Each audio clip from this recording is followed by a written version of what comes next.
Soy nueva en esto. Me aparecen dos opciones, que es grabar. ¿En la nube Ajá. o local? Si quieres tú grábalo a la nube y vamos a ver, esperemos que tengamos suerte. Ok. Gracias. Bueno, comienzo a compartir pantalla.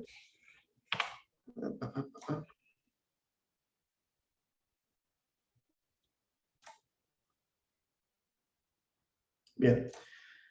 Nos habíamos quedado en cómo aprovechar el contraste. Bueno, ya vimos cómo, Doc, cuáles son los perdón, lo voy mecanismos. a interrumpir un segundito, perdón. No me da la opción de grabar, ya que está grabando usted, no sé por qué. Ah, Ajá, pues es posible, ¿verdad? sí. A ver. Entonces, cruzamos Bueno, deditos y que si se grabe y esperemos que no mi tengamos. grabación quede bien. Hay una opción para grabar con Windows, que es apretar la tecla de Windows, Alt y R al mismo tiempo. Nada más que no se puede mover de la página de Zoom. O sea, te graba tu escritorio. Básicamente, Eso es es la propio de aplicación. Windows, no de Zoom. Así es, así es. Es la aplicación para grabar videojuegos de Windows, pero pues con la página, la videollamada de Zoom se puede. Ok. Bueno, pues si quieres, Pau, si no, creo que nos podemos arriesgar, ¿Sí? a que quede. Ok. Esperemos que sí. Ok. Bien. Bueno, entonces vamos a seguir platicando acerca del contraste, que insisto, es el hecho de que algunos tejidos brillen más que otros y que entonces los podamos distinguir.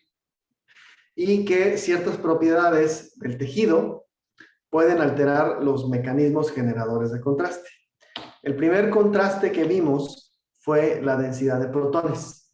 Y la densidad de protones, quedamos que era un mecanismo de contraste muy simplón, que es el hecho de que haya más hidratación en el tejido o que se estemos lidiando con agua libre, y entonces eso tiene más moléculas de agua que tienen más hidrógenos, que entonces tienen más protones, y entonces tenemos más señal. ¿Sí? Así de fácil. Recuerden que todos los mecanismos generadores de contraste, o sobre todo las tasas de relajación, los mecanismos de relajación T1, T2, T2 estrella, están sucediendo de manera simultánea. Eso implica que potencialmente siempre vamos a tener todos los contrastes posibles al mismo tiempo. Y eso pues no está chido. Antes de avanzar, ¿sí me escuchan bien o me escuchan quedito? Se escucha bien. Se escucha bien. Gracias. Entonces, el potencial de que siempre estén mezclados, pues es muy feo, ¿no? Porque nadie quiere un contraste mezclado. Entonces, vamos en un ratito, a empezar a hacer trucos para que veamos más un contraste que otro.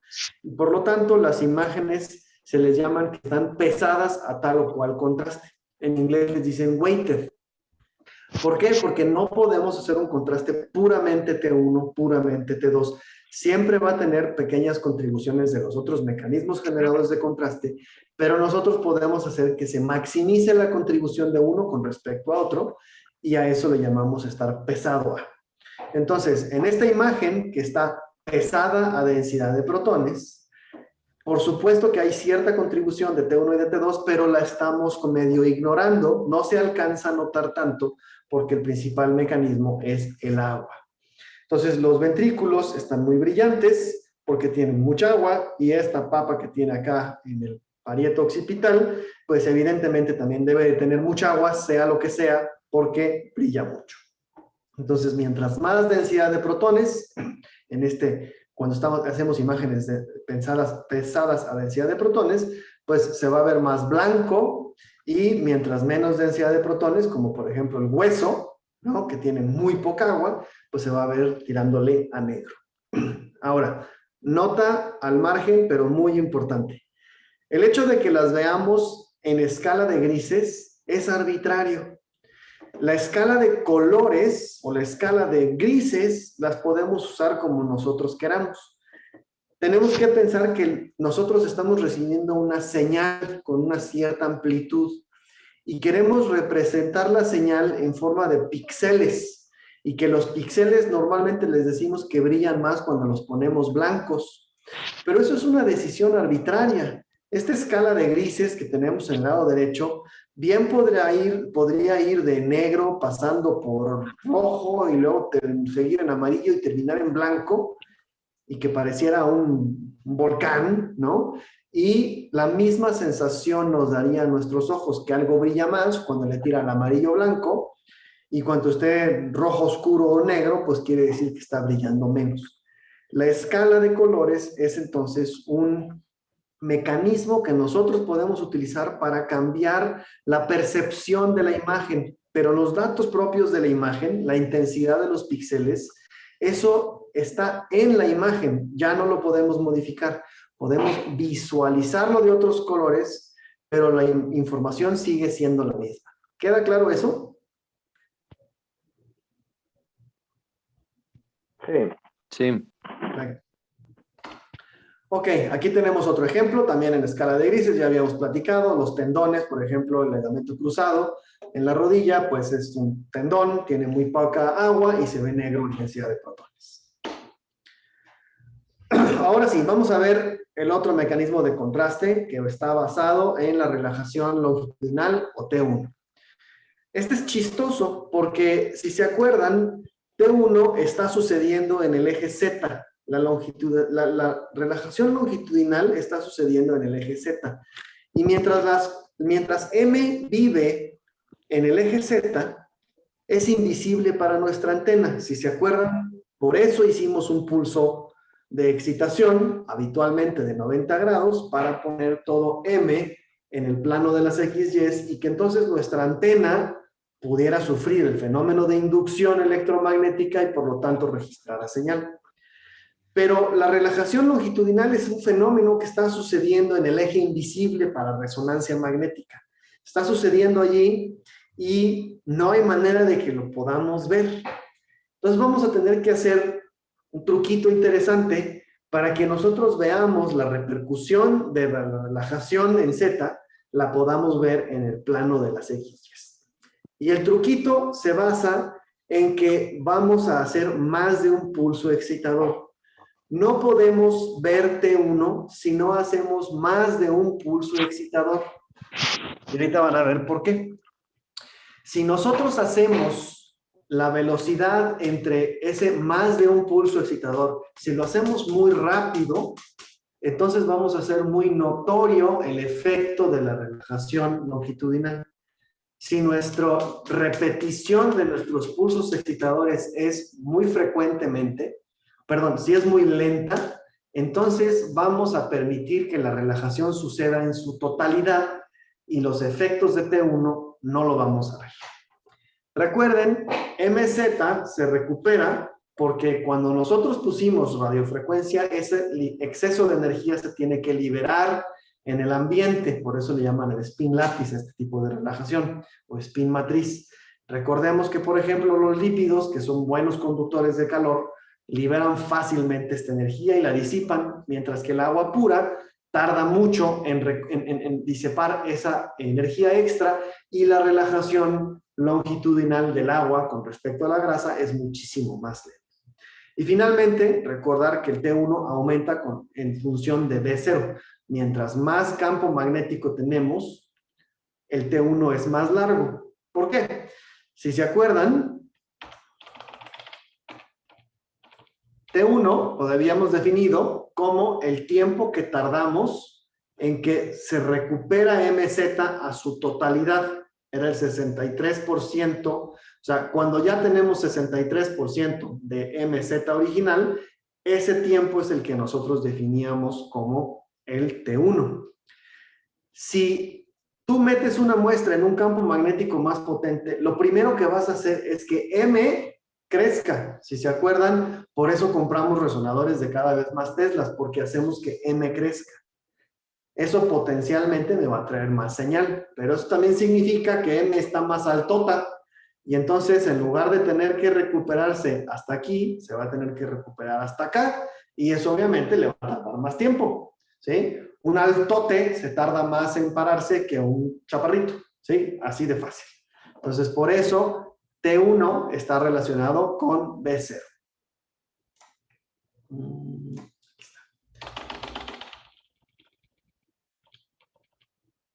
Ok, ahora, ¿Cómo le vamos a hacer para ver un fenómeno que está sucediendo en el eje donde nosotros no podemos ver? Entonces, insisto, tenemos que repetir la excitación. Entonces, aquí les va una pequeña historia. Si tú tienes a M totalmente parado sobre Z, ¿sí? Está parado totalmente sobre Z. Y tú lo tiras con un pulso de 90 grados. Entonces ahora esta M está en el plano de las XY. Por eso está dibujado así acostado, ¿sí? Entonces lo tiraste por completo. Si se acuerdan, después de apagar el pulso de radiofrecuencia va a empezar a relajarse y querer volver a apuntar hacia Z. Ese tiempo está dictado por T1. Si nosotros solamente vemos la proyección de esta espiral, solamente vemos lo que está sucediendo sobre Z, entonces recordemos que está subiendo, subiendo, subiendo MZ, ¿sí? De manera exponencial. ¿Qué tal de que antes de que termine de subir a su totalidad, antes de que termine de subir, nosotros la volvemos a tirar? ¿Sí? Nosotros lo volvemos a tirar. Entonces viene un segundo pulso de 90 grados que vuelve a tirar, ¿sí? mi M, que estaba en Z, pero ahora ya no estaba tanto como antes. Entonces, la cantidad de señal que yo obtengo aquí es distinta a la cantidad de señal que yo hubiera obtenido si yo solamente hubiera tirado a MZ una sola vez, o si yo le diera tanto tiempo a MZ para recuperarse, es decir, me tardo mucho en realizar mi pulso de 90 grados, me tardo tanto que cuando vuelvo a tirar a MZ es exactamente el mismo tamaño que M. Entonces, lo que dicta cuánto quiero ver de T1 yo, o qué tanta influencia hay de T1, es el momento en que yo vuelvo a dar guerra con mi pulso de radiofrecuencia que está tirando de MZ hacia el plano de las XY. Cuando nosotros vemos la señal, es el resultado de lo que había en MZ. La pusimos ahora en el plano XY, la hicimos visible. Recuerden, en Z no la vemos. Pero en Z nosotros pudimos modificar la cantidad que hay en Z porque le estuvimos dando guerra con un pulso excitador otra vez. El tiempo que existe entre pulsos sucesivos de radiofrecuencia en el que nosotros estamos tirando las cosas hacia el plano de las XY es el parámetro tiempo de repetición, TR, tiempo de repetición. Si se acuerdan, cuando vimos T2 ya habíamos introducido un concepto, un parámetro que era el tiempo de eco. Y dijimos que con ese vamos, en un ratito, a modular la cantidad de contraste T2. Pues el análogo para T1 es el parámetro tiempo de repetición y con eso vamos a controlar qué tanto T1 tenemos en nuestra imagen, qué tan pesada está nuestra imagen para T1. Yo sé que va a haber preguntas, denme chance de explicarlo 2 veces más y retomamos las preguntas. Entonces vamos a tener un ejemplo aquí. Tenemos 3 tejidos, cada uno con sus tasas de relajación y empezamos en el tiempo 0, que es inmediatamente después de que apagamos nuestro pulso de 90 grados. Por eso MZ vale 0, está totalmente en el plano de las XY. Y los 3 tejidos tienen toda su magnetización en el plano de las XY, por lo tanto nada en Z, ¿ok? Empiezan a crecer a diferentes tasas los diferentes tejidos, ¿sí? Empiezan a subir sobre MZ. Y si yo decidiera un segundo después darle otro trancazo con un pulso de 90 grados, entonces yo volvería a tirar mi magnetización y el líquido cefalorraquídeo volvería a empezar de acá, el otro volvería a empezar de acá, y el verde volvería a empezar de hacia acá, ¿sí? O sea, los vuelvo a tirar, ¿sí? Yo puedo decidir cuándo volverlos a tirar con el tiempo de repetición. De manera que si yo estoy tirando, vamos a pensar, ahora ya esto lo voy a hacer así. Tengo a MZ y empezaba a crecer un tejido y lo vuelvo a tirar, y empieza a crecer y lo vuelvo a tirar, y empieza a crecer y lo vuelvo a tirar, y empieza a crecer y lo vuelvo a tirar. Va a llegar un momento en que esencialmente lo estoy saturando, si se fijan, ¿sí?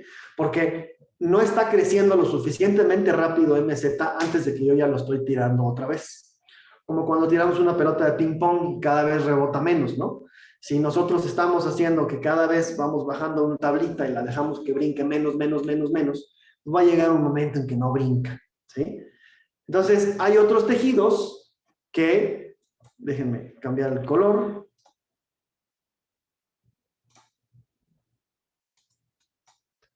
Hay algunos otros tejidos que se recuperan rápido y vamos a decir que se recuperó en 100% y lo vuelvo a tirar, pues se recupera otra vez 100%, y lo vuelvo a tirar y se recupera 100%, y lo vuelvo a tirar y se recupera 100%. Entonces, este tejido a lo largo del tiempo no lo estoy saturando, el tejido verde no lo estoy saturando, y siempre tiene el potencial de darme mucha señal. El potencial porque lo estoy poniendo en el plano de las XY y lo veo.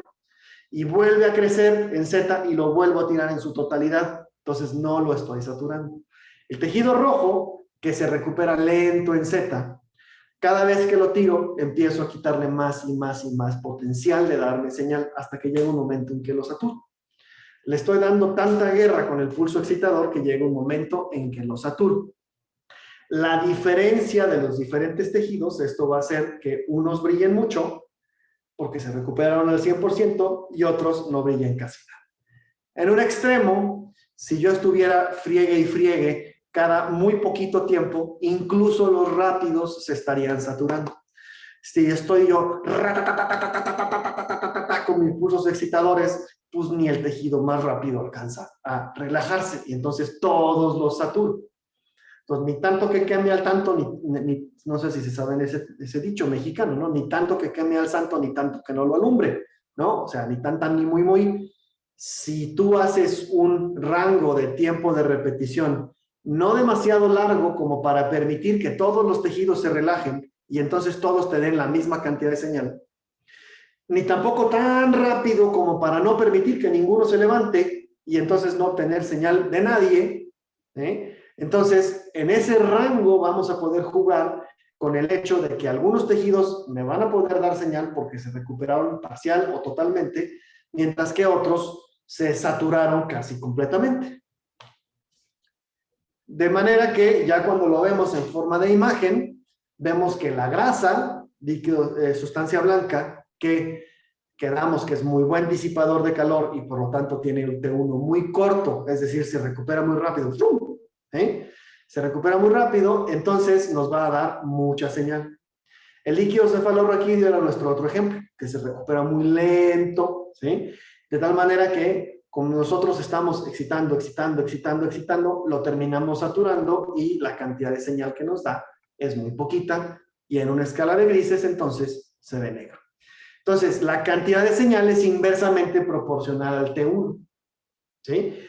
Tejidos que se recuperan muy rápido tienen el potencial de darme mucha señal. Tejidos que se recuperan muy lento tienen menos potencial de darme señal. Entonces aquí siempre, cada año, hago este ejercicio que es muy tonto, pero funcionaba mejor cuando estábamos en persona, pero voy a tratar de hacérselos.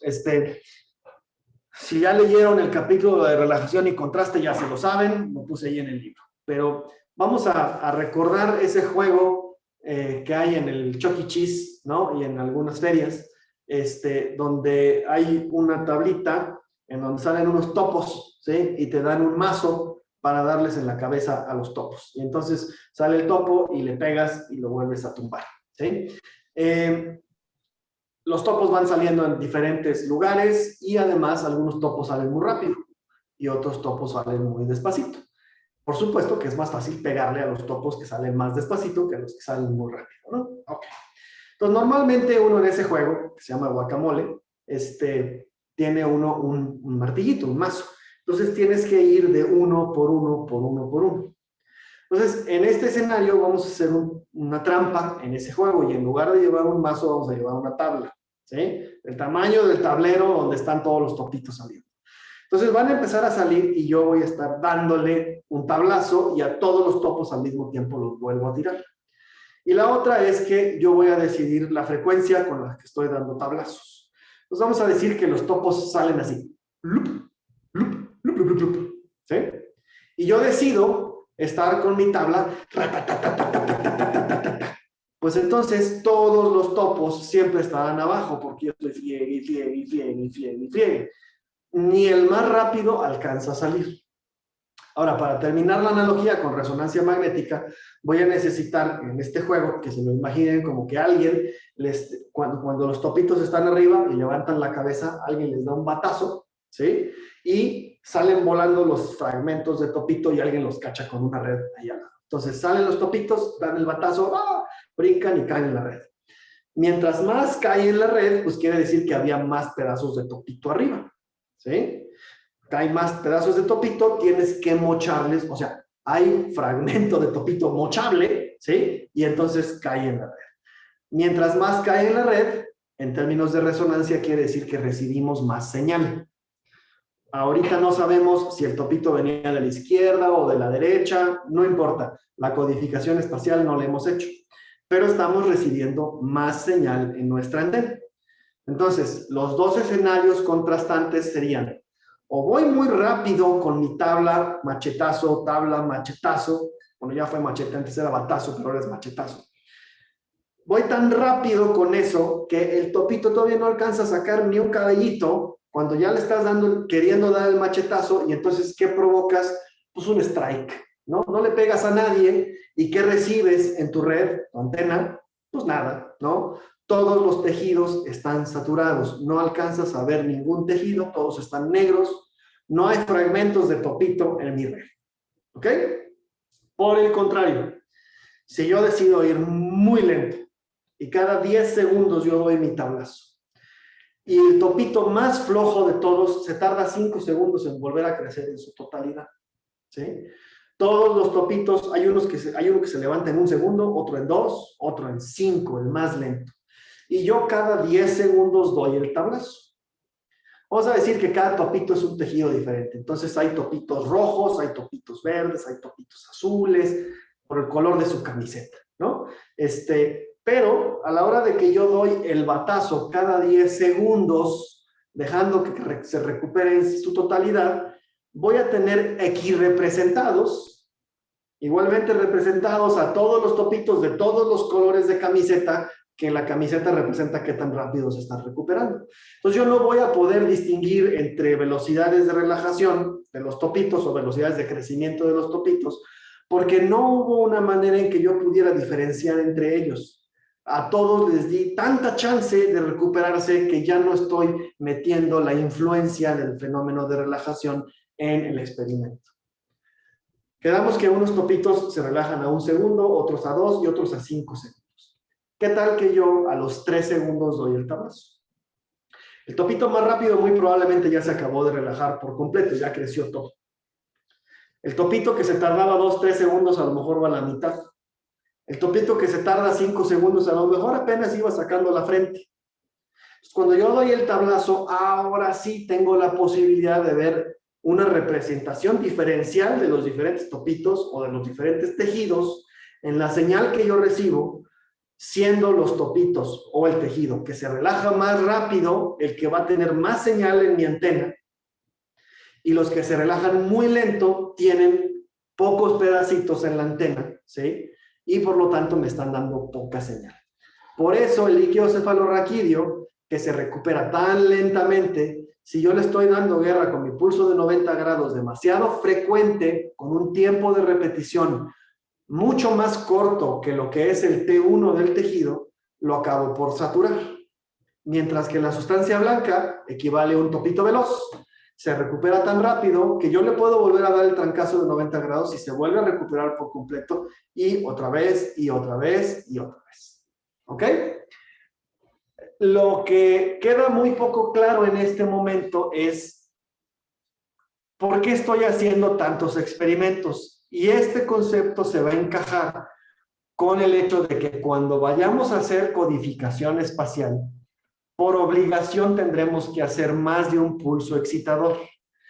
Entonces, es nuestro momento para decidir cuál va a ser nuestro tiempo de repetición. Voy a tener que hacer muchos tiempos de repetición para hacer codificación espacial. Entonces, ¿por qué no aprovecho ese hecho de que tengo que hacer muchas veces el tiempo de repetición para yo diseñar un tiempo de repetición que repercuta en el contraste de mi imagen, cuando tenga imagen. Pero voy a tener un parámetro con el cual yo voy a poder influir y voy a poder decidir qué tanto contraste T1 voy a tener en mi imagen. ¿De acuerdo?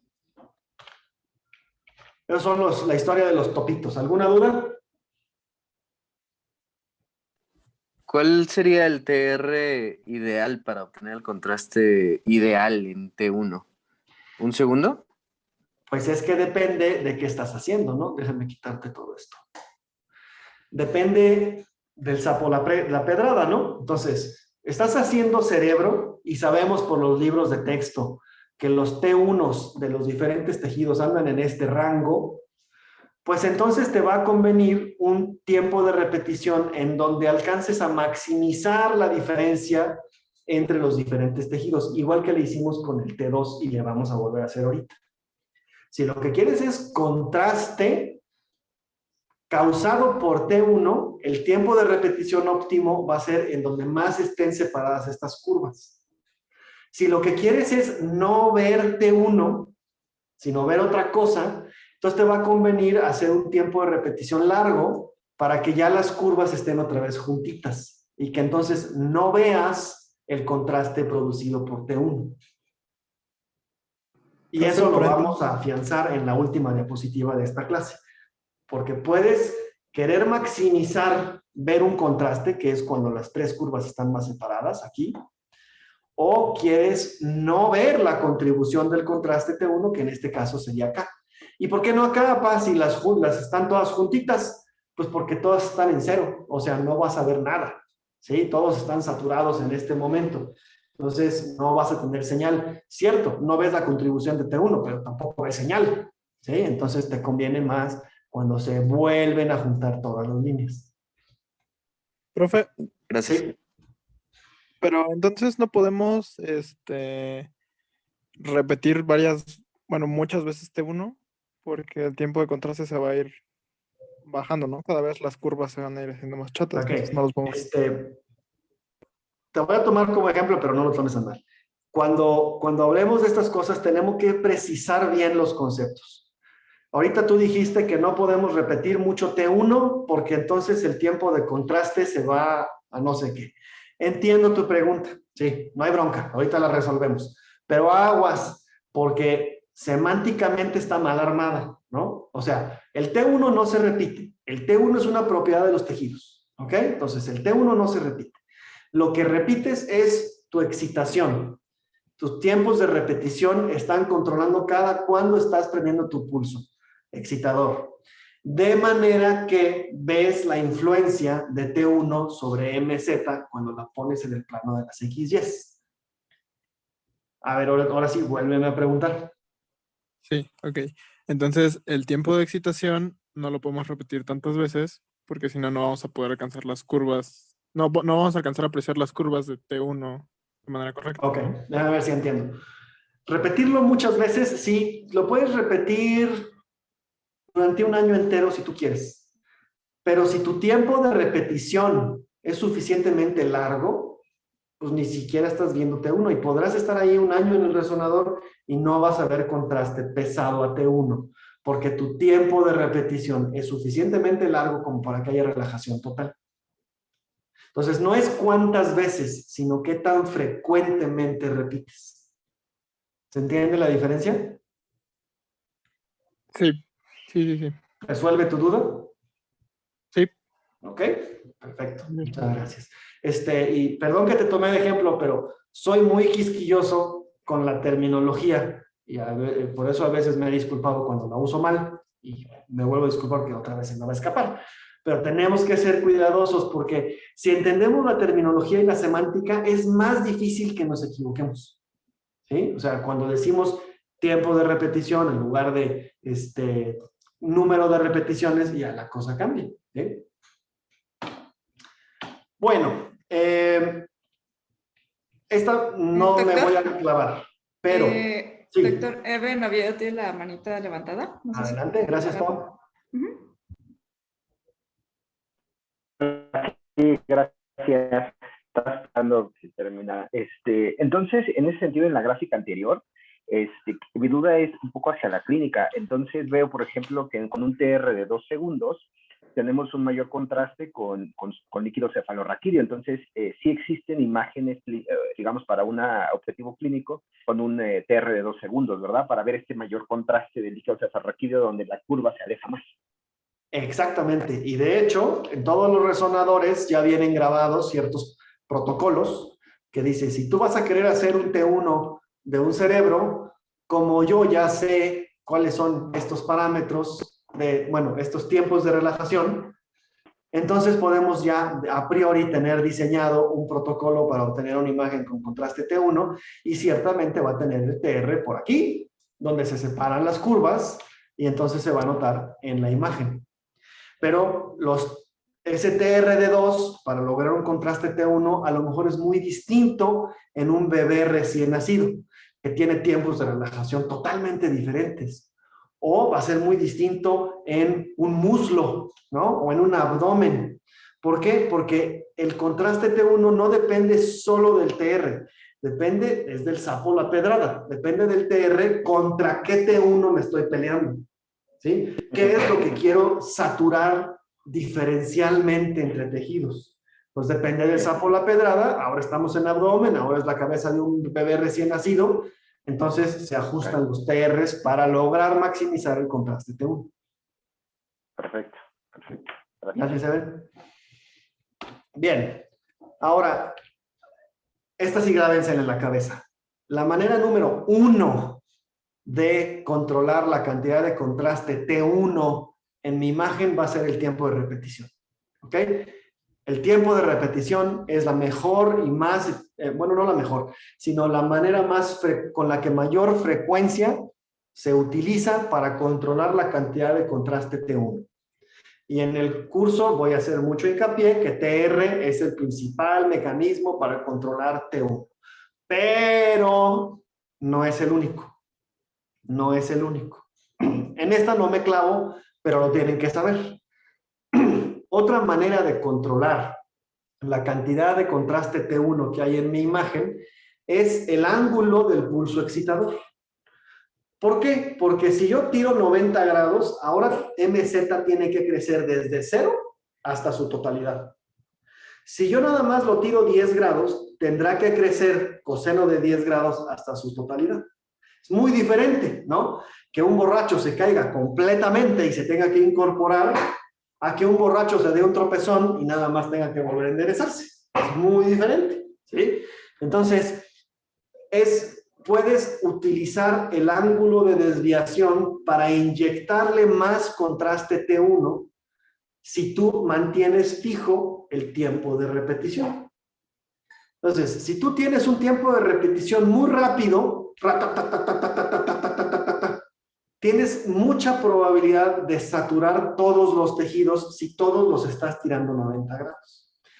Pero puedes hacer ratatatata, pero en lugar de 90 grados haces, por ejemplo, alfa de 10 grados. Entonces, no los tiras por completo. En la analogía de la tablita, en lugar de apachurrarla toda hasta que todos los topos se caigan, nada más le das un toquecito. A todos los bajas nada más tantito, no se alcanzan a meter por completo. ¿Sí? Entonces, siempre tienen el potencial de darte señal porque hay algo afuera, ¿sí? Pero algunos todavía, el 10% que les falta de crecer, todavía les cuesta trabajo crecer y otros crecen rápido ese último 10%. Pero todos tienen potencial de darme señal si no los tiro por completo, si mi ángulo de desviación no es de 90 grados. Si es de 90 grados y mi tiempo de repetición es muy rápido, ¿se fijan cómo esto está combinado? Si el tiempo de repetición es muy rápido y mi ángulo de desviación es de 90 grados, voy a saturar todo. Si me quiero quedar con un tiempo de repetición relativamente frecuente, puedo nada más tirar tantito, 10, 30, 60 grados, y entonces yo alcanzo a tener señal y tengo la oportunidad de utilizar qué tanto desvío, 10, 30, 60, 90 grados, para ver más la contribución de T1 en mi imagen o menos. Si es solamente 10 grados, pues ya a lo mejor en el TR que tenemos, todos alcanzaron a crecer en su totalidad. Entonces estamos en el caso que habíamos visto antes, en el que mi TR era tan largo que todas mis curvas crecían en su totalidad.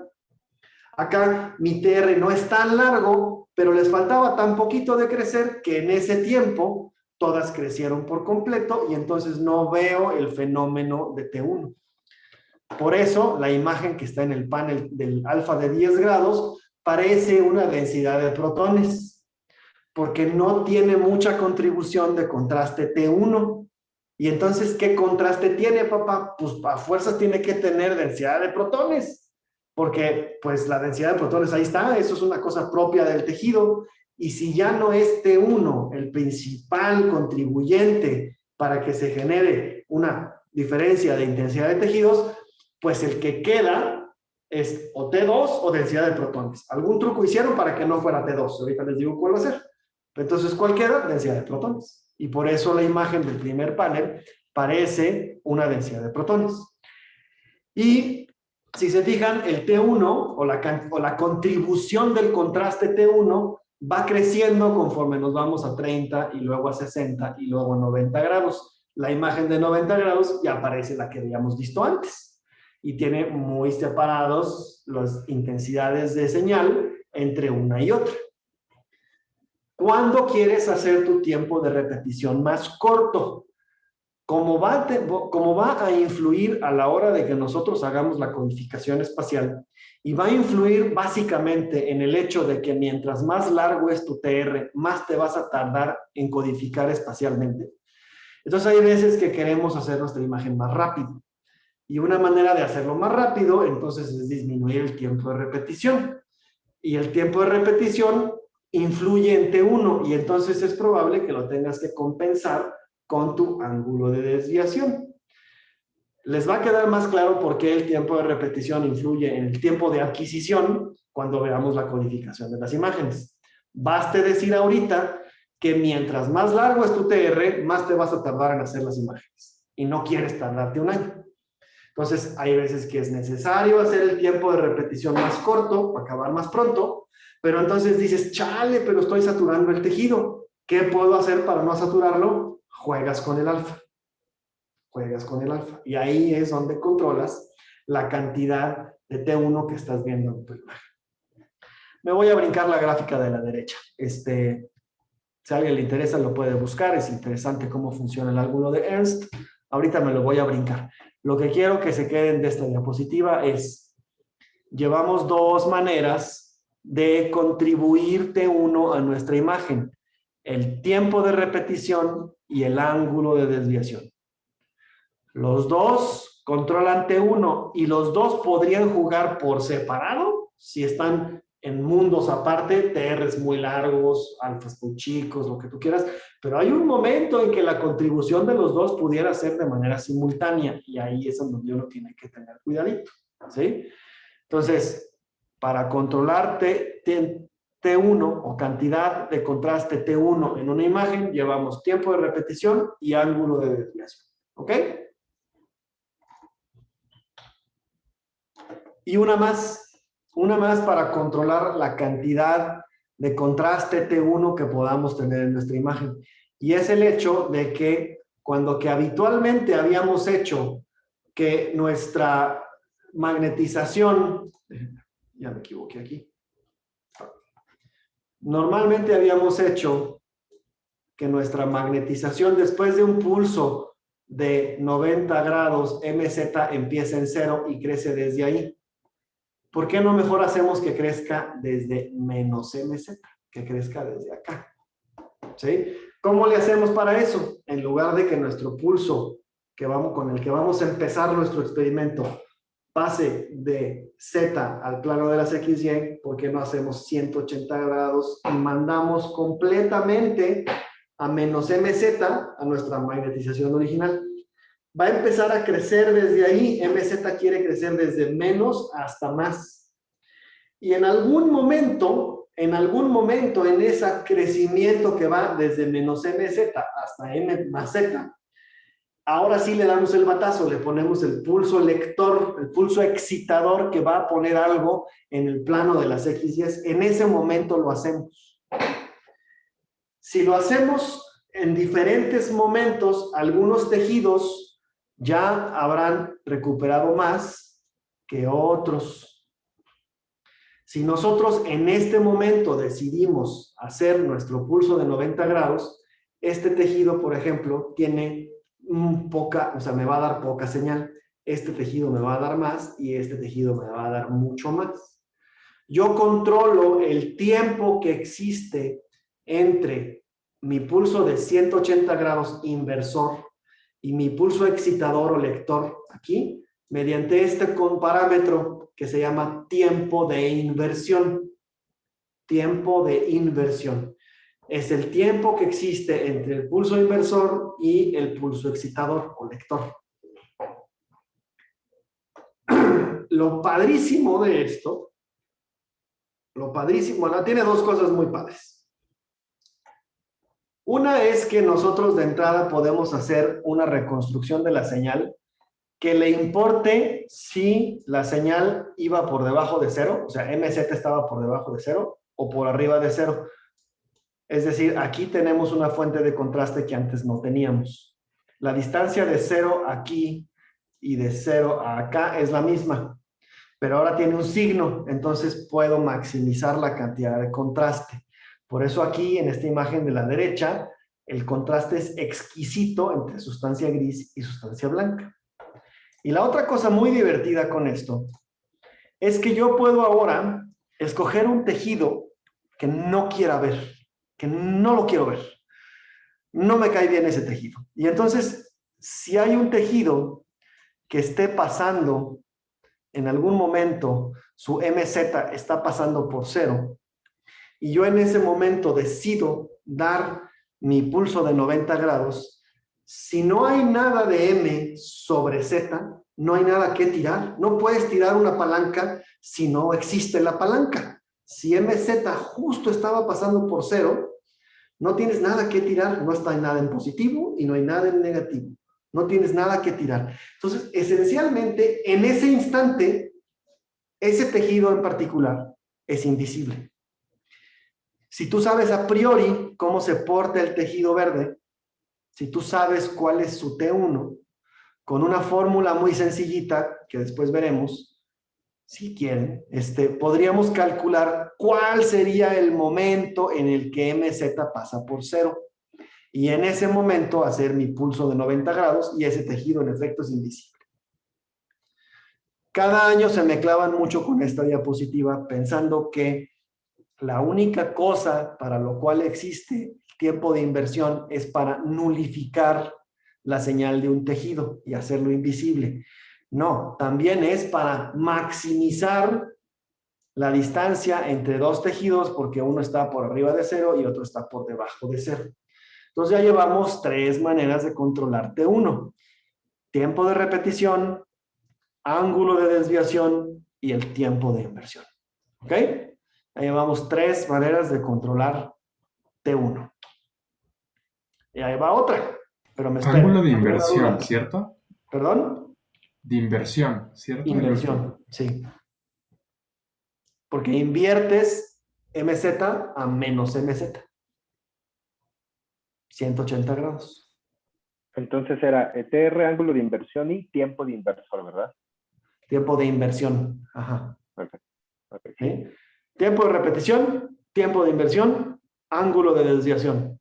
Tres maneras de controlar la contribución de T1 al contraste de mi imagen en el resonador. Ahora veamos cosas en el tejido que pueden controlar al contraste T1. ¿Va? Y una de ellas es que haya cosas en el tejido mismo que modifiquen la tasa de relajación del tejido mismo. ¿Ok? Entonces acuérdense, las cosas se recuperan más o menos rápido porque las propiedades magnéticas del tejido son distintas y su capacidad de disipación de calor son distintas. Entonces, la capacidad de disipación de calor quizás no le podamos hacer mayor cosa. La grasa es grasa, el líquido es líquido, pero sí podemos meter o utilizar sustancias endógenas o exógenas que van a modificar el campo magnético local y por lo tanto alteren la tasa de relajación. La gran mayoría de las cosas que se inyectan o que se aprovechan, lo que hacen es modificar el campo magnético local, facilitando la relajación T1, disminuyendo el T1 por lo tanto del tejido, y como el topito se recupera más rápido, entonces van a provocar mayor señal, ¿sí? Porque a un tiempo de repetición dado, ahora lo recuperas más rápido y tienes chance de darle el batazo y recuperar más pedazos de señal. Algunas cosas son endógenas, como sustancias de degradación de la hemoglobina o la melanina, o tú puedes inyectar sustancias exógenas como el gadolinio o estas otras chunches que se usan menos, que son las partículas de hierro superparamagnéticas. El gadolinio, con mucho, es el mecanismo de contraste exógeno que más se utiliza en la resonancia. El gadolinio es una tierra rara, ¿no? Así se llama, siempre me ha dado risa que se llamen así, tierras raras. Es así como este bicho raro. Y es más, hasta en la tabla periódica les tuvieron que hacer un cajón aparte a las tierras raras, ¿no? De los lantánidos y los actínidos. Pues allá en esos cajones que no cupieron en la tabla periódica, ahí se van a encontrar el gadolinio. El gadolinio es un atomote, ¿sí? Es un atomote, que en su forma natural es tóxico, no puedes comerte ni inyectarte el gadolinio, vas a morir de insuficiencia renal aguda. Entonces, ¿cómo es posible que se utilice el gadolinio en la clínica? Bueno, para empezar, ¿para qué utilizaríamos el gadolinio? Y resulta que este atomote puede producir modulaciones del campo magnético mucho más lejanas que el mismo átomo, ¿sí? Modulan el campo magnético de manera mucho más lejana que el átomo mismo, ¿sí? Entonces, eso es lo que va a provocar que el T1 del tejido se acelere y que el topito salga más rápido, ¿sí? Hagan de cuenta que es un power up, ¿no? Para el topito, para que salga más rápido, y eso es lo que logra el gadolinio. Acorta T1, el topito sale más rápido. Eso es lo que hace el gadolinio. Lo padre es que lo hace mucho más allá de lo que viene siendo la extensión espacial del átomo. Es tóxico, pero incluso si nosotros lo enjaulamos en una molécula que sea bastante inerte en términos biológicos, el gadolinio, que está en el corazón, todavía es capaz de irrumpir en el campo magnético del tejido que lo rodea, incluso a pesar de estar metido en una moleculota grandotota que lo tiene enjaulado. Entonces, los efectos tóxicos del gadolinio se ven contrarrestados por la jaula, ¿sí? Ahí tienen a Hannibal Lecter encerrado, ¿no? No puede hacer daño, pero todos sabemos que Hannibal Lecter podía hacer efectos mucho más allá de su presencia en la cárcel, ¿no? Lo mismo le está pasando al gadolinio, que logra tener repercusiones incluso más allá. La jaula molecular, entonces, es lo que venden las compañías farmacéuticas, ¿no? Porque el gadolinio todo es el mismo. Siempre en el centro de esta jaula molecular va a haber gadolinio. Lo que te venden las diferentes compañías farmacéuticas son jaulas moleculares que alteran su farmacocinética y farmacodinámica. Es decir, cómo se distribuye en el cuerpo y cómo es metabolizado y excretado por el cuerpo. ¿Sí? Esas son las propiedades farmacológicas que son la atribución de la jaula molecular, y por eso hay diferentes marcas de gadolinio, y te dicen, no, es que su vida media es de 3 horas, no, para en 15 minutos ya no hay nada, no, es muy bueno para estudios a largo plazo porque tiene una vida media de 2 días, etcétera, etcétera, etcétera. ¿Sí? Lo que nos importa de esto es que la jaulota que le ponen, porque siempre es grandota, es tan grandota que no permiten que el gadolinio pase por la barrera hematoencefálica y se acumule, por ejemplo, en el tejido, a menos de que exista una disrupción de las membranas que recubren a los capilares y en el cerebro, particularmente la barrera hematoencefálica. Ustedes saben que los capilares tienen una pared y que normalmente ciertos nutrientes pueden entrar y salir por allí, pero en el cerebro la pared de los capilares es todavía más cerrada para evitar infecciones, problemas tóxicos, etcétera. Pero es como la entrada del antro muchísimo más selectiva y no cualquiera pasa al tejido cerebral porque la barrera hematoencefálica es el bouncer que no te deja pasar. Pero si al bouncer ya se lo agarraron a trancazos, ¿sí? Ya está tirado por allá en el callejón, todo el mundo se mete al antro, ¿sí? Todos los malandros se meten al antro y entonces la barrera hematoencefálica tiene agujeros y así podrían entrar moléculas proinflamatorias, por ejemplo, en el caso de que haya que armar una respuesta inflamatoria en el cerebro. También se pueden meter patógenos y también se puede colar el gadolíneo, ¿sí? En su capsulota molecular. Se mete el gadolíneo, irrumpe el campo magnético local ahí en donde está, provoca que T1 sea más rápido y por lo tanto el tejido en donde se acumuló el gadolíneo se recupera más rápido y me va a dar señal, más señal y me va a brillar más en mi imagen. ¿Cuándo se altera la barrera hematoencefálica? En casos de infección y en casos de algunos tumores. Entonces, algunos tumores, por ejemplo estos que estamos viendo aquí, en la imagen de arriba, que es una imagen con contraste tipo T1, lo sé porque el líquido cefalorraquídeo está negro y la sustancia blanca está blanca. Evidentemente hay un gran problema aquí, ¿no? Hay una gran papa en el lóbulo temporal e incluso hasta el frontal de esta pobre persona. Está heterogéneo en su textura, ¿no? Hay áreas más negras que otras, hay áreas más blancas que otras. Y estando la persona en el resonador, ya con una venoclisis puesta, le pasas el gadolíneo.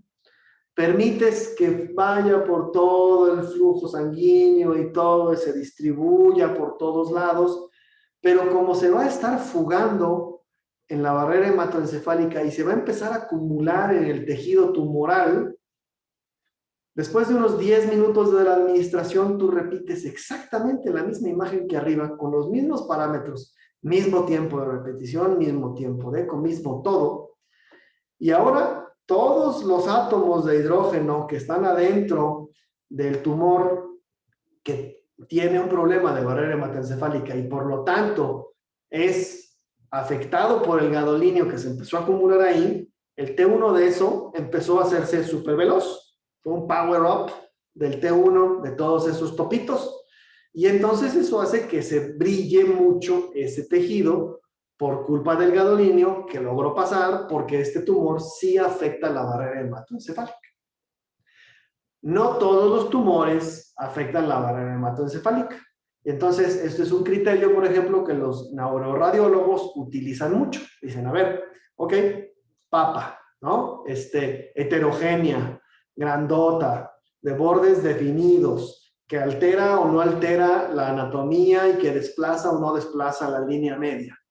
Van haciendo un diagrama de flujo, ¿no? De el safari, ¿no? Que tienen de tumores posibles, cuáles sí mueven la línea media, cuáles son heterogéneos, cuáles tienen bordes definidos, cuáles no, y empiezan. Y una pieza clave de información es si realza, es decir, si brilla más después de la administración de medio de contraste con gadolínio, es decir, que sí altera la barrera hematoencefálica o no, y con eso se disminuyen mucho las posibilidades diagnósticas. Los neuroradiólogos, y la verdad todos los médicos, cuando tratan con una persona o con un juego de imágenes, es literalmente un juego de adivina quién. Todos hemos jugado a adivina quién. Es pelón, es barbón, tiene bigote, no tiene bigote, tiene los ojos de tal color, y vas haciendo un juego de adivina quién hasta empiezas con 24 posibilidades y acabas con 1 o 2 porque empiezas a sacarles pedacitos de información como si desplaza la línea media o no, o si realza o no con el contraste con gadolínio. Entonces, en este juego de adivina quién, los neuroradiólogos terminan con un diagnóstico y te dicen, existe un tumor que hace esto y esto y esto y es compatible con, y ahora sí ya le ponen, a lo mejor esto es un glioblastoma multiforme grado 4, a lo mejor esto es un meningioma, a lo mejor esto es un astrocitoma, ve tú a saber, yo no soy neuroradiólogo, pero sé que así llegan a sus conclusiones, ¿ok? Entonces el gadolínio es una pieza fundamental porque te dice así, sí o no, está rota la barrera hematoencefálica.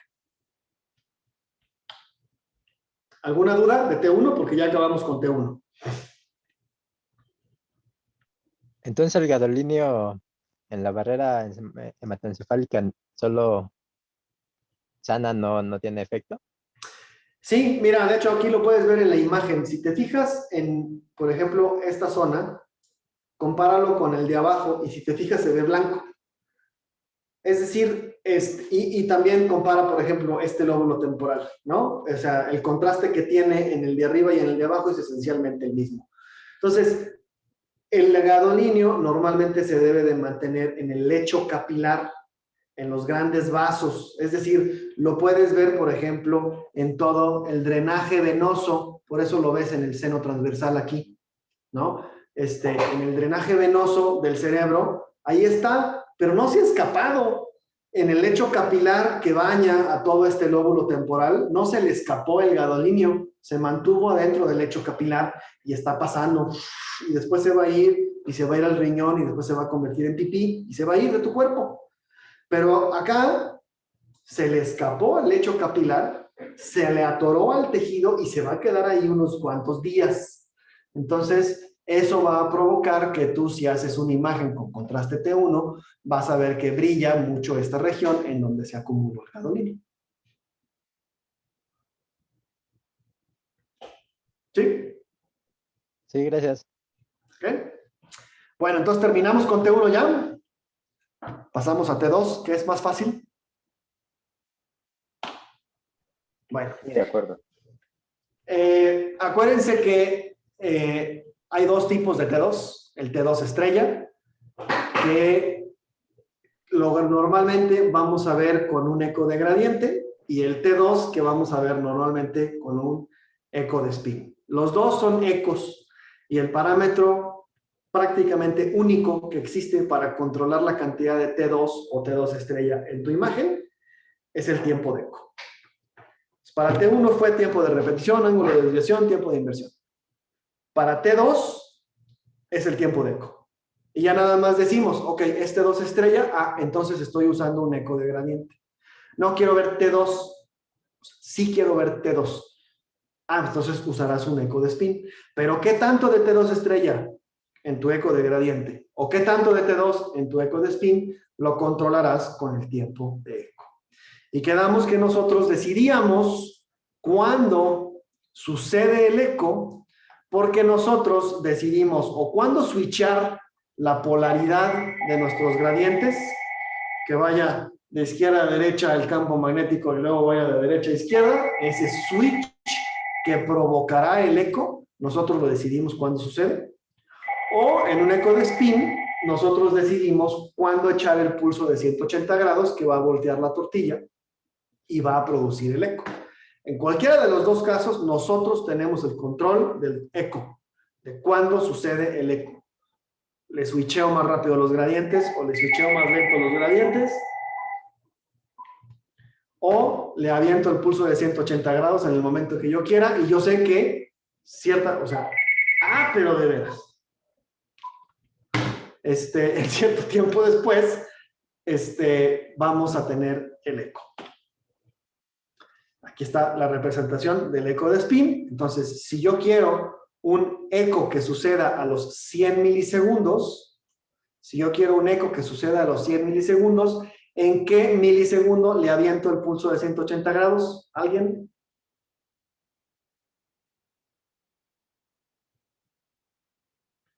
Si yo quiero un eco que sucede a los 100 milisegundos, ¿en qué momento debo de poner mi pulso de 180 grados?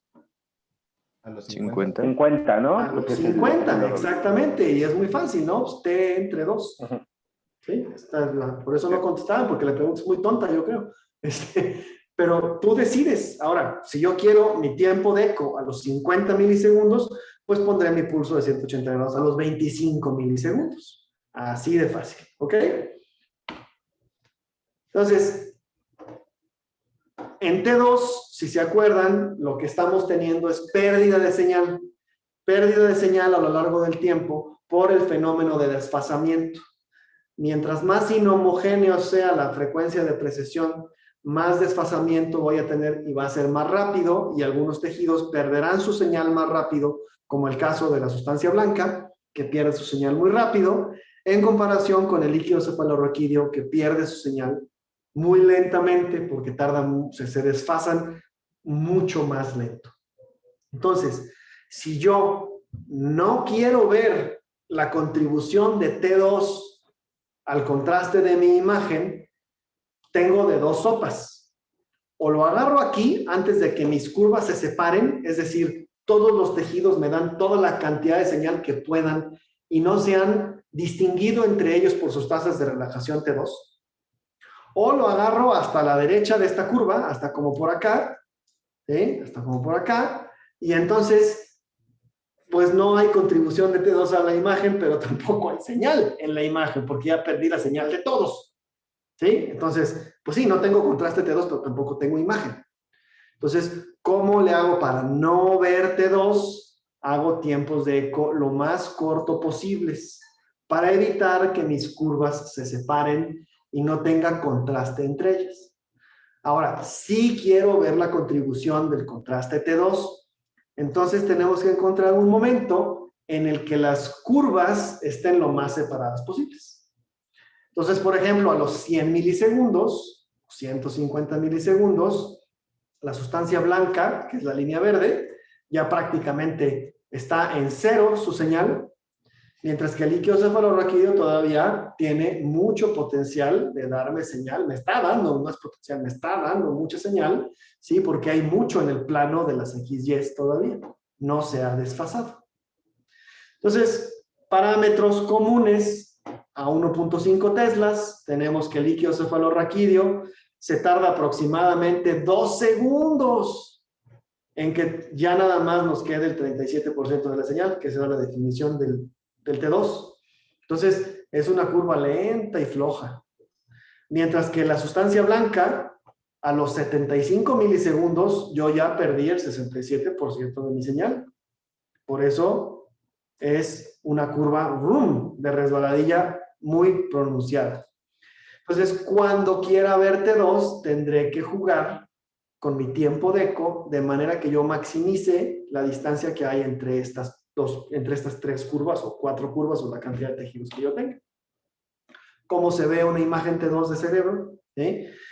Si tú decides que vas a hacer un tiempo de eco suficientemente largo para que las curvas estén separadas, vas a ver más brillante el líquido cefalorraquídeo y la sustancia blanca va a ser lo más oscuro y la sustancia gris va a andar por ahí en medio. Si mi tiempo de eco fuera tan largo, estaría todo negro, no tengo señal. Si mi tiempo de eco fuera muy corto, no estaría viendo T2, estaría viendo otro mecanismo de contraste. Lo más seguro es que sea densidad de protones. ¿Ok? Entonces, en este ni tan ni muy, vamos a decir a 100 milisegundos, el líquido cefalorraquídeo, que tarda años en relajarse y me puede seguir dando mucha señal, está muy brillantote. La sustancia blanca, que era la que se recuperaba, la que se perdía la señal más rápido, la resbaladilla más pronunciada, a 100 milisegundos ya prácticamente no tengo señal. Y la sustancia gris en la corteza, pues está por ahí en medio. ¿Ok? Entonces esta fue la manera de controlar T2. Esta fue una imagen eco de spin y por lo tanto es contraste T2. Si hubiera hecho eco de gradiente, pero con exactamente las mismas ideas, estaríamos hablando de un contraste T2 estrella. Even, ¿qué pasó? Sí, rapidísimo, profe. ¿Cómo podríamos aquí entender entonces las secuencias multieco que una vez leí? ¿Tiene que ver con esto, las secuencias multieco? Ok, de hecho voy a aprovechar esta diapositiva para contestarte. Pero primero déjame explicarla sin el multieco. Sí. Entonces, en el mundo normalito, así, de vainilla que le digo, ¿no? Tenemos una secuencia de pulsos que tenemos 90, 180, por lo tanto estoy recibiendo un eco ¿de qué? ¿De gradiente o de spin? Spin. De spin, ¿sí? Porque tenemos un pulso de 180 grados. Lo que está mostrando estos tres paneles es que estamos jugando con el momento en el que estamos poniendo el pulso de 180 grados, de manera que tenemos una imagen que me provoca un eco a los 18 milisegundos, otra que me lo está provocando a los 40 milisegundos y otra que me lo está provocando a los 100 milisegundos. Pero son 3 distintos, ¿sí? O sea, en un ejercicio fue 90-180 rápido para darme una. En el otro es 90, me espero tantito más, 180 y obtengo mi eco. O en el otro es 90, me espero mucho, 180 y obtengo mi eco, ¿sí? Son ecos obtenidos totalmente diferentes. Son experimentos diferentes, son imágenes diferentes, no son multieco, ¿ok? A eso quiero llegar, ¿sí? Entonces, en el mundo normalito, lo único que estamos haciendo aquí es variando tiempo de eco para producir una u otra imagen. En el caso de que mi tiempo de eco es tan cortito como 18 milisegundos, estoy agarrando a mis curvas aquí antes de que se separen. Por lo tanto, estoy metiendo muy poca contribución del fenómeno de relajación en el contraste en la imagen.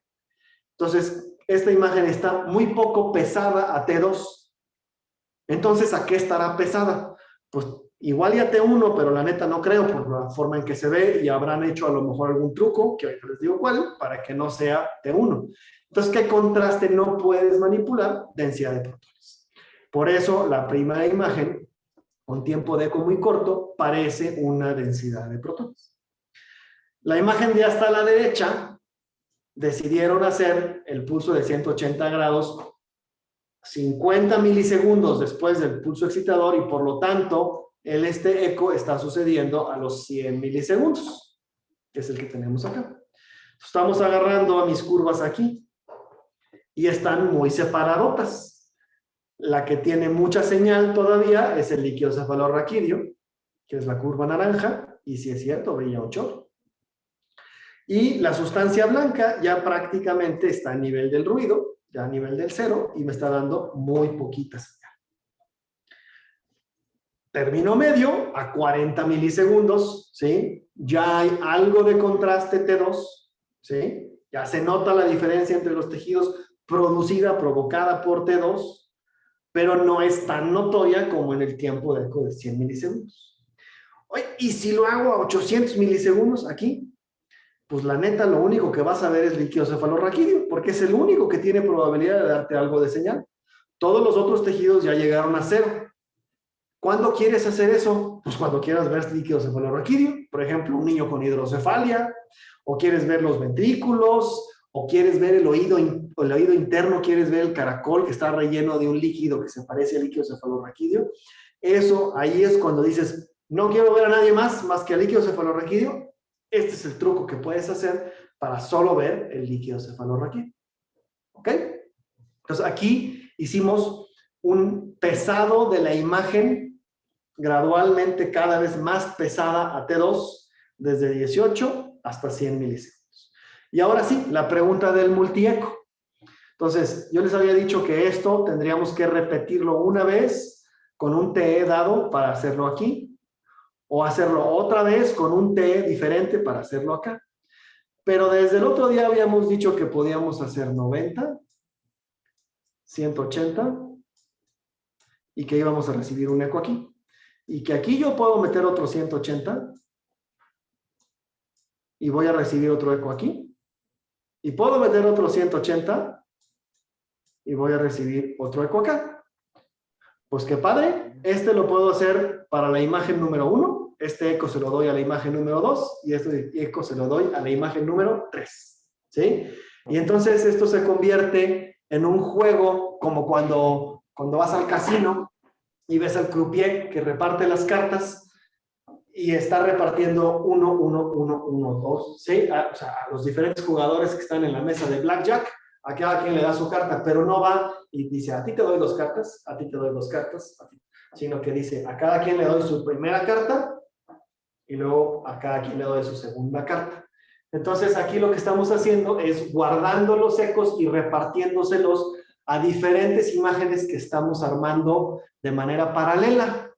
Y esta explicación es bien divertida, pero este tema que puse en la clase grabada de lo de las imágenes cuantitativas. Entonces, para ver mayor detalle, se invita a los asistentes que quieran hablar de estas imágenes multieco a lo de las imágenes cuantitativas, que está ahí grabada.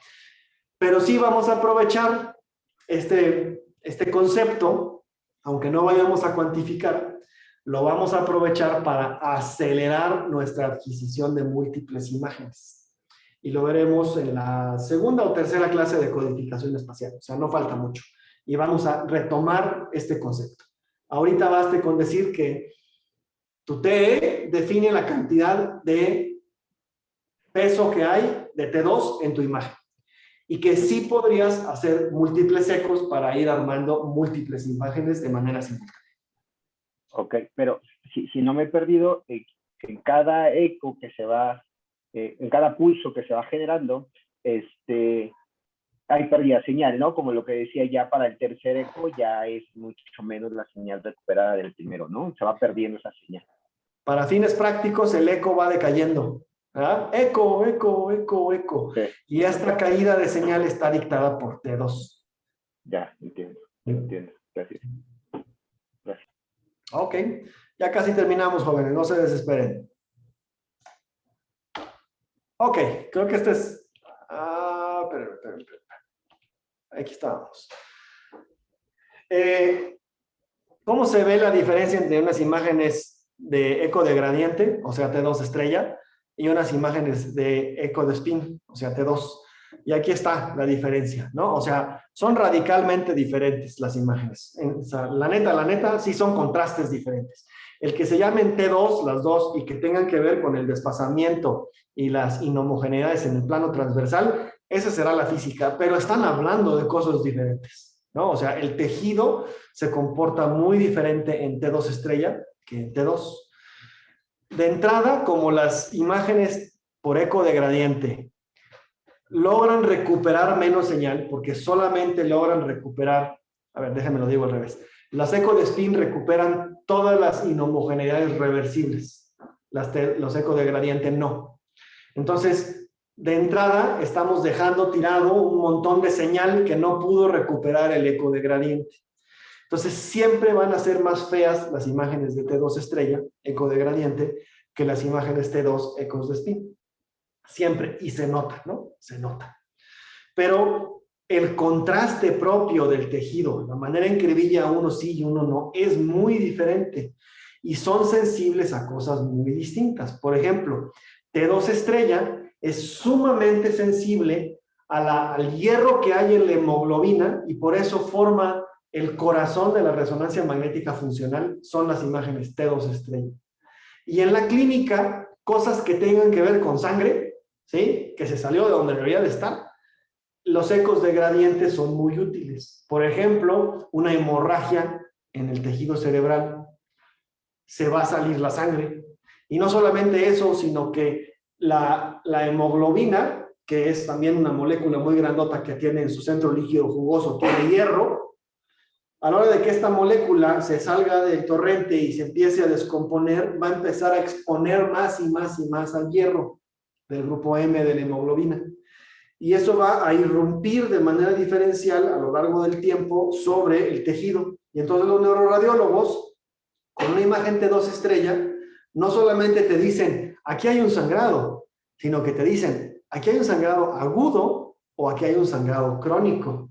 Porque la cantidad de brillo que vamos a ver en el eco producido por un eco de gradiente va a ser modulado por la descomposición del grupo M en la hemoglobina y la manera en que cada vez deja más expuesto el hierro del centro, y eso se utiliza como relojito interno para saber si es un sangrado agudo o crónico. Y las imágenes T2 son muy buenas para ver anatomía, ¿sí? Porque son imágenes muy bonitas, ¿no? Como se recupera mucha señal en los ecos de spin, se ven muy bonitas las imágenes y nos permite tener una buena resolución. No es un buen ejemplo la imagen que tengo aquí, están hechas para que se compare el contraste, no tanto la calidad anatómica entre una y otra. Aquí está el ejemplo que yo les había dicho, ¿no? De los mecanismos de T2 estrella, producidos por la descomposición de la de la hemoglobina, que se va descomponiendo a metahemoglobina, hemosiderina, ferritina, y básicamente cada vez suelta al hierro, y entonces está provocando que haya más inhomogeneidades del campo magnético local, que provoca entonces mayor desfasamiento, ¿sí? Y el T2 estrella se ve afectado consecuentemente. Puedes también utilizar gadolinio para controlar T2, ¿sí? Pero la verdad el gadolinio, su cosa número 1 es utilizarlo para ver cosas en T1. Sí afecta a T2, pero donde más se nota su efecto es en T1. Pero bueno, sí afecta. Y por último, es esta. ¿Ok? Y tengo 5 minutitos. Esta es bien divertida. Espero que les guste tanto como a mí. Porque ya tenemos todos los ingredientes para nosotros decidir qué tipo de imagen quiero. Y les había dicho que había 3 contrastes principales. Densidad de protones, T1 y T2. O T2 estrella, dependiendo del eco que estamos utilizando. Vamos a ponernos facilitos ahorita y vamos a decir que son ecos de spin, entonces son T2 estrella. Entonces tengo que hacer imágenes o pesadas a T1, o pesadas a T2, o pesadas a densidad de protones. Y tengo 2 parámetros con que puedo jugar. Por un lado, puedo controlar la cantidad de T1 con mi tiempo de repetición. Oiga, Doc, pero había dicho que con ángulo de desviación y con el tiempo de inversión también. Sí, también. ¿Sí? Pero ahorita voy a jugar con TR, ¿ok?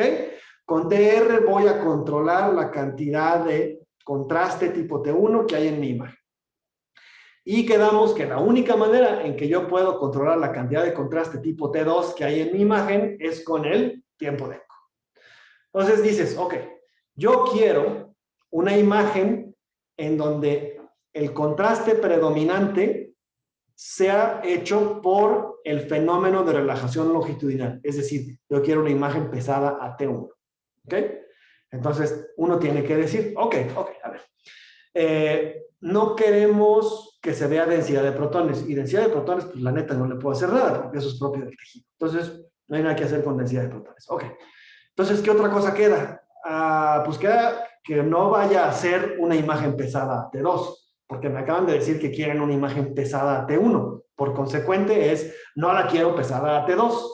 ¿Ok? Eso es una estupidez, pero está bien. Entonces, ¿cómo quito T2? ¿Sí?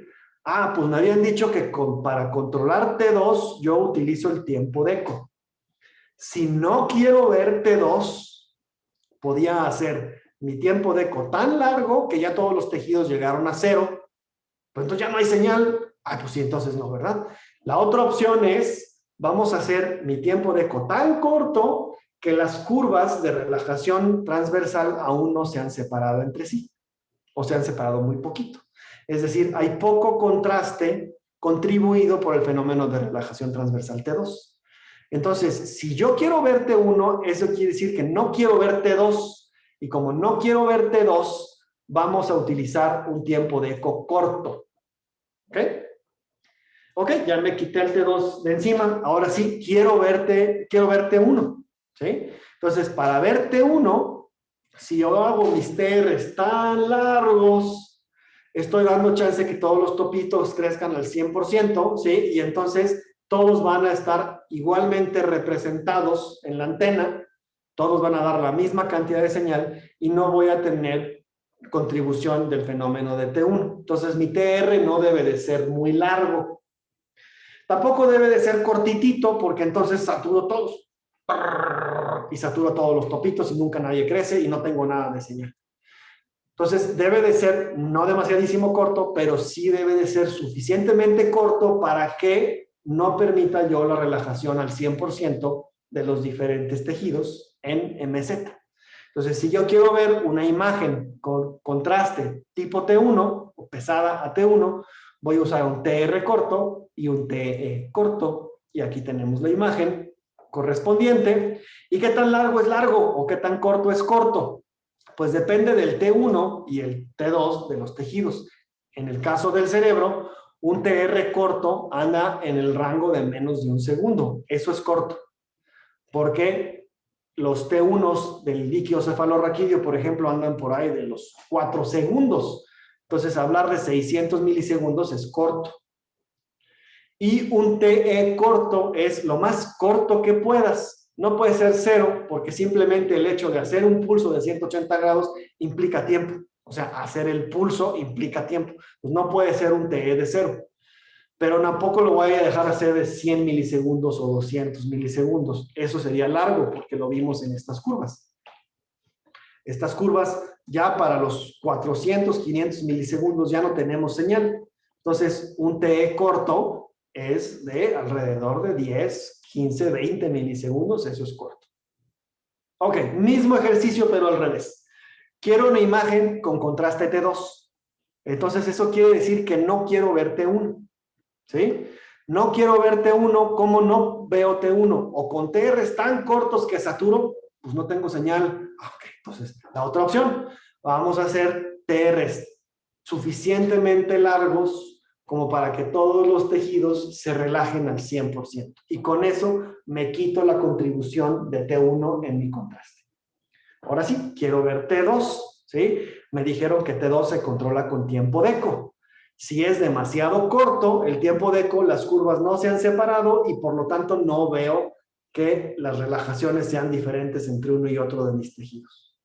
Si es demasiado largo, ya no tengo nada de señal. Entonces quiero algo largo, pero no tan largo.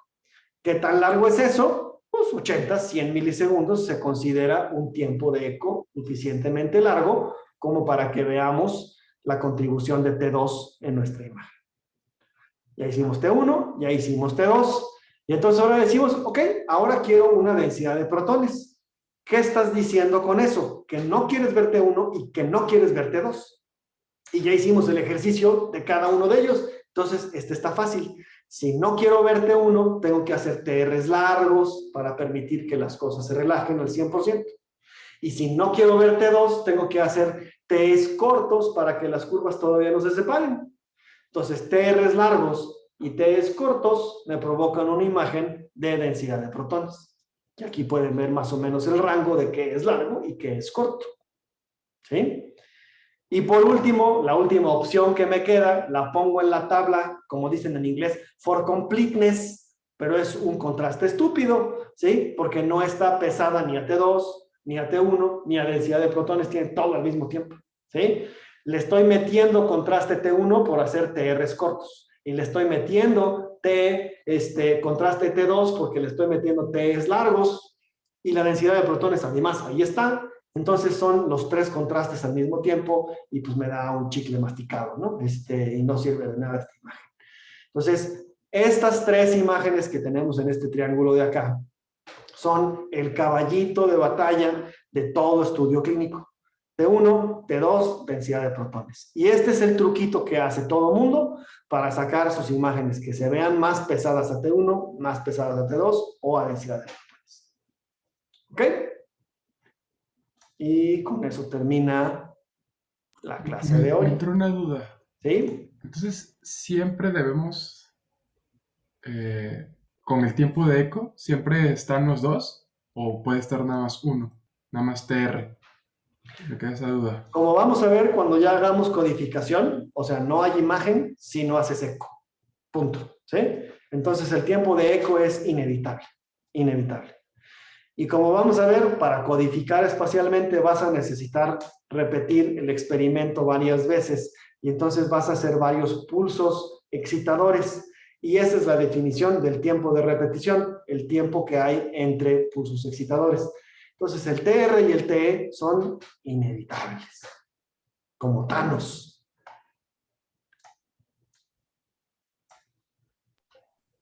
Perfecto, profe. Inevitable. Doctor, ¿Sí? una pregunta ahorita con respecto a los contrastes. Entonces, solo como para afianzar algunos conceptos, T2 y T2 estrella es básicamente lo mismo y lo único que cambia es su tiempo, bueno, cómo se está haciendo ya sea de spin o de contraste. Correcto, Ángel. Pero en sí es la misma, o sea, podemos apreciar la misma imagen, es una T2.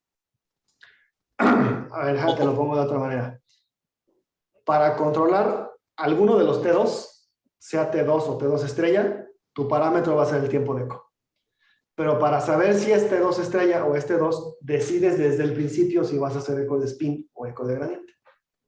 Ok, muy bien. Y ya como en la visualización de la imagen, yo ya decidí que quiero T2, pero ¿cómo decido si quiero hacer una T2 o una T2 estrella o eso ya no influye Porque mucho? desde que te sentaste en el resonador dijiste, yo voy a hacer eco de spin, entonces ya estás diciendo voy a hacer T2.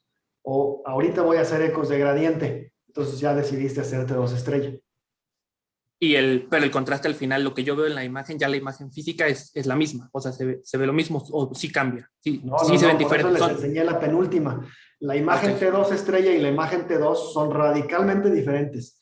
O sea, aunque las dos parecieran ser el mismo fenómeno, T2 estrella Ok. y T2 te dan características del tejido distintas. O sea, son imágenes complementarias. Ok, muy bien. Y es que de ahí venía como la segunda pregunta, que era la pregunta principal. Esos son los tipos de contraste que son los principales. Entonces, ya como lo estoy viendo, es T1, T2, que se divide en T2 normal y T2 estrella, y Ajá. densidad de protones. Exactamente. Pero, Exactamente. por ejemplo, cualquier otro contraste que yo vea, y ahí viene la pregunta, las imágenes flare, por ejemplo, es un tipo de contraste diferente a estas, pero que tiene como sus propios parámetros específicos para tenerse, o la imagen flare es un tipo de estas, pero es como una tipo T2 estrella que se le mueve y ya sale una imagen diferente. Ok, déjame volver a compartir pantalla. Tú estás en cosas de clínica, supongo. Sí. Muy bien. Las imágenes FLAIR son unas imágenes que son T2, pero con el truco del pulso inversor se le quita la señal de líquido cefalorraquídeo cuando va pasando por cero. Entonces, no me quiero meter mucho ahorita porque estamos ya tarde y es un tema que considero yo que no a todo mundo le es de utilidad en este momento, pero creo que sí tienes ya la intuición. O sea, ya tenías que era o T1 o T2 o lo que sea, entonces fue una imagen T2, FLAIR es T2, pero con un truco que vimos cuando platicamos para controlar T1, y el truco lo utilizas para nulificar específicamente la señal de líquido cefalorraquídeo.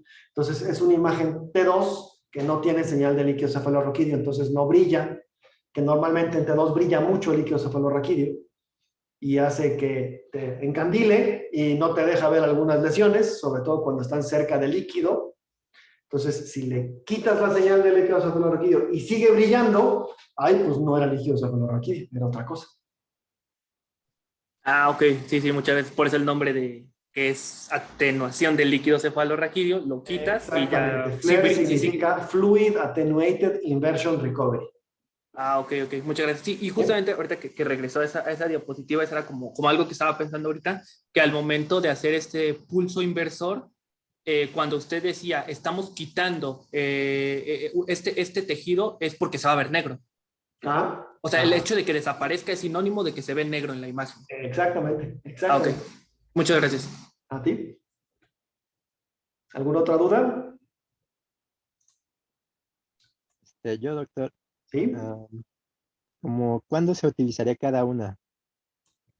Mira, la respuesta corta es siempre usan todas, porque son imágenes complementarias. La información que obtienes de una se ve beneficiada por la información que obtienes en otra. Como en el juego de adivina quién. No solamente preguntas una vez si el personaje es pelón, ¿no? O sea, preguntas si es pelón, y si además es barbón, y si además es güero o lo que sea, ¿no? Tienes que hacer varias preguntas y eso es lo que hacen los neuroradiólogos. Ven cómo se comporta el tejido en diferentes tipos de imagen, en diferentes contrastes. Entonces, siempre usan al menos estas tres. Y de ahí en adelante, como ya preguntaban, se le pueden agregar otros tipos de contraste. Estos son los de cajón. Esa es la respuesta corta. La respuesta larga es, pues, ¿qué quieres ver? ¿No? O sea, si dices, no, es que yo voy a hacer un estudio sobre la mielina y a lo mejor no tienes que hacer densidad de protones. Vas a hacer otras cosas y todo. Pero en la práctica clínica se usan los 3 contrastes o los 4 contrastes. T2, T2 estrella, densidad de protones, T1, de cajón. Gracias. ahorita que preguntaban del FLAIR, FLAIR es una técnica para quitar un tejido, que es, bueno, un tejido, una señal proveniente del líquido cefalorraquídeo, pero por ejemplo existe el STIR, que aprovecha el mismo fenómeno para quitar la grasa, y eso se utiliza en imágenes musculoesqueléticas. Y estoy casi seguro que en las próximas clases vamos a ver unos ejemplos de eso. Perfecto, muchas gracias, profe. ¿Sale? Pues gracias a todos y nos vemos el jueves a las 12:30. Gracias, doctor. Nos vemos. profesor. Muchas gracias, hasta luego. Bye.